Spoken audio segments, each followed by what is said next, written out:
Turn 17. So it's the start of the cosmic event Shooting Stars, which makes all units lucky, and already lucky units get very lucky. And it's a very annoying cosmic event because in some cases you are doing a fight against independents that is quite easy, and then they get lucky and you are screwed. So you need to remember this and always take it into account in the tactical fights. And actually during this turn I was quite lucky, and lucky triggered several times on my units, and so I didn't take damage on several occasions, and it was quite good. So what I did in terms of fight this turn was quite a lot actually. So first the inn, and so these guys were very lucky because they are halfling, but they were at normal morale because they are in underground, and so actually they had only like 15% chance, I think, so it was quite okay, and I got lucky several times. This berserker took quite a lot of damage, but the others not that much, and I don't actually remember that well the fight because I did it and then I saved and did something else and then played again. But I think I did split them somehow, and I first got the Eagle Rider charging me and then deal with the other ones. And I'm doing only physical damage and they have physical weakness, so that was not that difficult. My Dreadnought leveled up, and I took, as I said on the video from previous turn, I took Imperial Authority, which is very nice timing with the shooting stars, because it means all my units are cheerful when the Dreadnought is with them, and they're on a good barren climate, and it means I've got like 30% chance, I think, of 25% chance of lucky, so it's quite nice.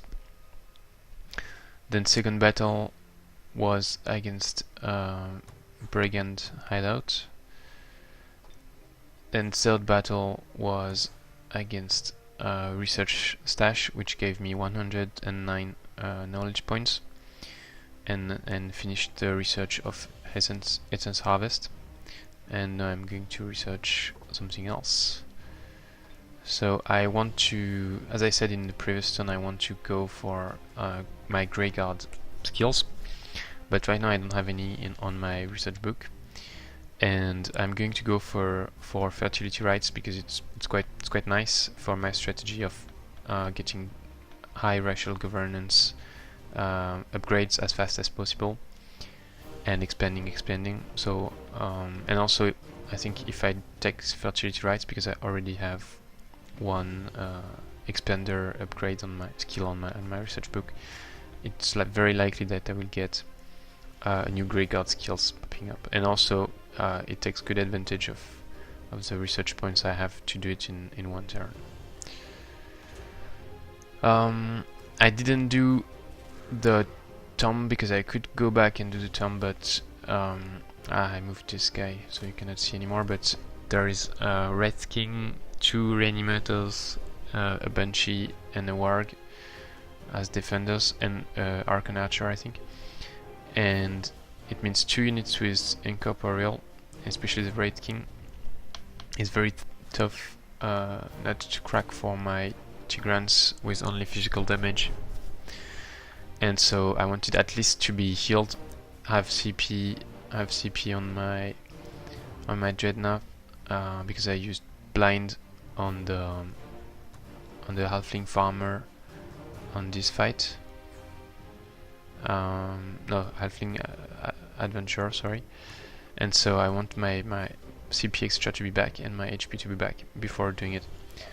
So actually it puts me not in the best position in terms of movement because I'm quite far away, but I used Bountiful Melons to get my HP back, and then I will go back here and get there in 3 turns instead of 2, as was initially the case, and then, but at least the berries will be good to use, and then move here and actually here probably first to the heart of the volcano, and also use the run of the cold fury to get to the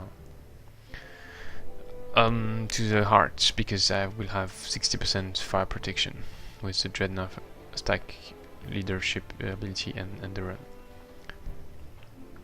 Then I did this fight, the only one actually not the only one I could do, but this fight at another brigand hideout. I could have gone here, but I want to get to the dragon dwelling as fast as possible. Actually, I could maybe move here and then this way, but I don't know exactly what's here.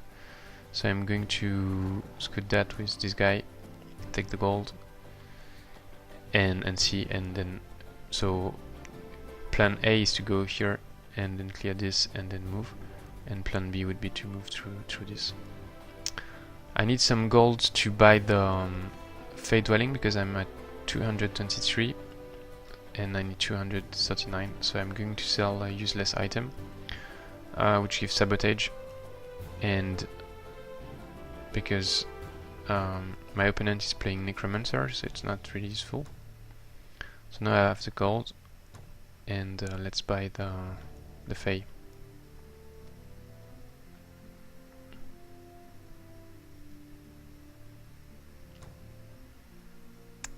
Done. So now I've got the Fey, and my scout is going to reach it in 2 turns.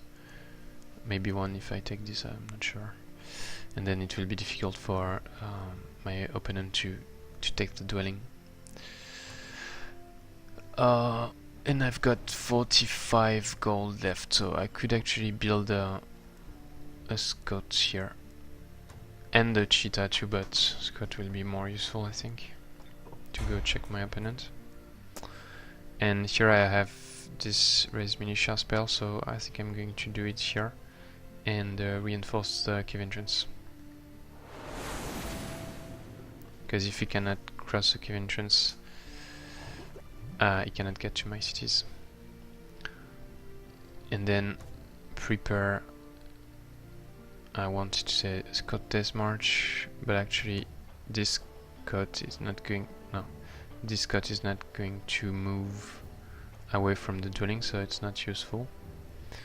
I could use it on the other Scott, but not really the right timing. So I guess another raised militia for now. And then later on Scott Death March. My AD leveled up, now is level 7, and I'm going to take Entangling Touch, which I really like, because it allows to do some crowd control and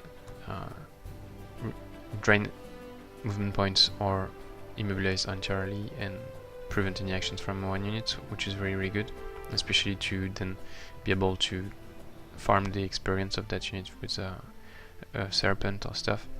And then I'm not sure, swimming is very good, but right now I don't need it.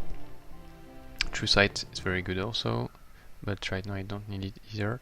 And then I'm thinking about going for Dreadnought to 50 and then take Cold Beast Horde. But the test I'm doing on other games didn't yet yield any results. I didn't have any big battle in auto combat, so I'm not sure how the AI is using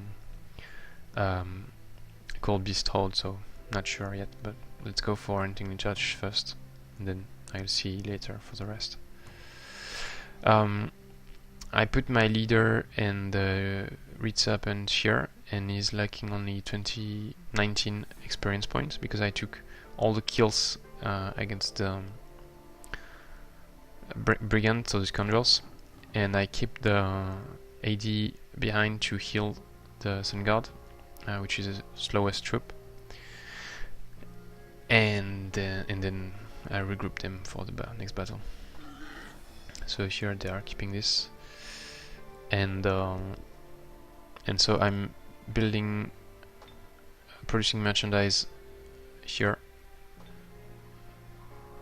Oh, actually that's a bit stupid. I I'm lacking one production to do the scout here, because it would be more interesting to do the scout here and the gold here, because I have a higher base gold here.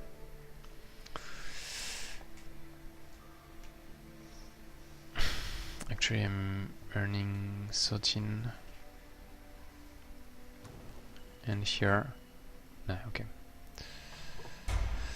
Okay, so that's it for this turn.